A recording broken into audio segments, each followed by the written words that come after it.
पाकिस्तान तहरीक-ए-इंसाफ के लॉन्ग मार्च को रोकने के लिए हुकूमत ने तैयारी कर ली है।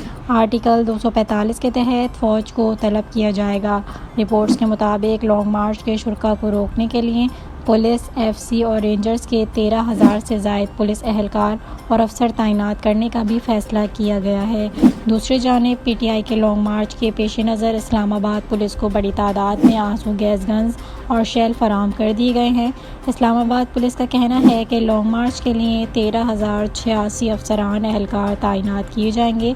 2,000 DIGs, 4 SSP, 11 SP निगरानी करेंगे, जबकि 30 ASP और DSP तैनात किए जाएंगे।